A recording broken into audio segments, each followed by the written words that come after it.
ان کا سوال ہے، قرآن مجید میں تصویر کشی کو حرام کہا گیا ہے، یہاں پر جو ویڈیوگرافی ہو رہی ہے اس کی اسلام میں کہاں تک گنجائش ہے؟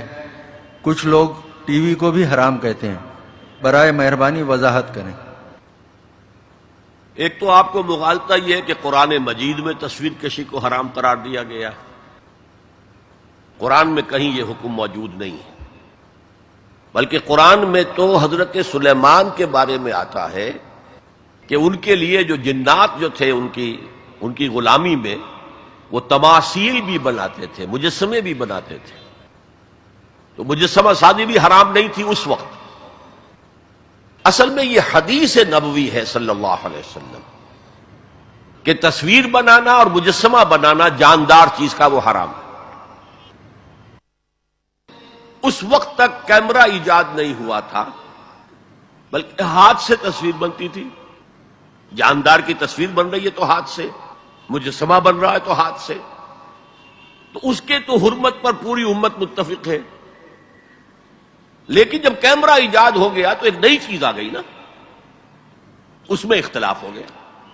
جیسے شاید آپ کے علم میں ہو، لاؤڈ سپیکر پر ہمارے بڑے بڑے علماء کا فتویٰ تھا اذان حرام ہے، خطبہ حرام ہے، اور فتویٰ کس کا؟ مولانا اشرف علی تھانوی رحمۃ اللہ علیہ کا۔ ایک نئی چیز آئی تھی، اس کے بارے میں ان کی رائے ہوئی، لیکن آج آپ کو معلوم ہے کون سی تھانوی مسجد ہے کہ جس میں اذان جو ہے لاؤڈ سپیکر پر نہیں ہوتی اور خطبہ جو ہے وہ لاؤڈ سپیکر پر نہیں ہوتا۔ تو نئی چیز کے آنے پر جو ہے یقیناً اختلاف رائے کے پیدا ہونے کا امکان ہے۔ عالم عرب کے تمام علماء کا تقریباً اس پر اتفاق ہوا کہ چونکہ اس میں ہاتھ کا کوئی عمل نہیں ہے، یہ عکس ہے، یہ جائز ہے، علی الاطلاق جائز۔ اس سلسلے میں آپ کو ایک لطیفہ بھی سنا دیتا ہوں۔ پاکستان میں ایک علماء کی کانفرنس بھی ضیاء الحق صاحب نے کروائی تھی، پوری دنیا سے علماء آئے تھے، کراچی میں کانفرنس تھی۔ عبد الفتاح ابو غدہ رحمت اللہ علیہ بہت بڑے حنفی عالم تھے، عالم عرب کے حنفی عالم بہت بڑے، عبد الفتاح ابو غدہ۔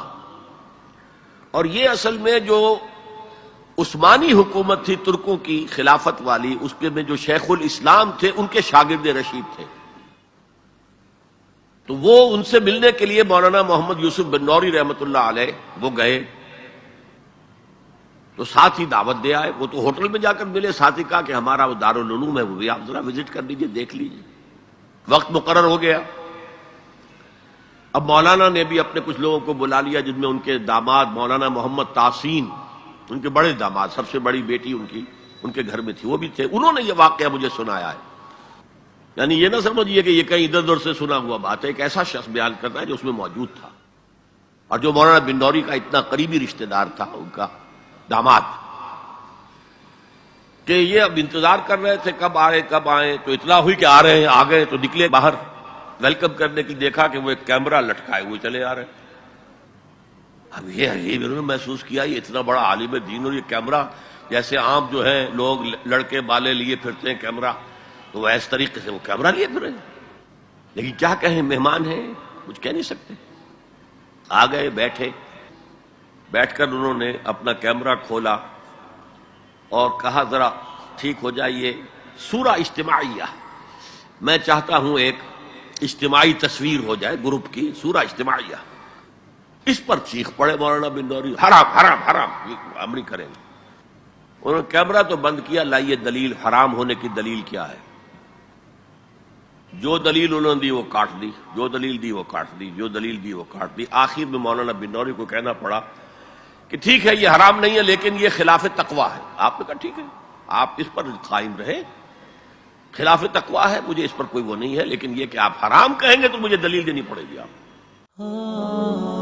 خليل بالقرآن هو إمامنا على هداية الله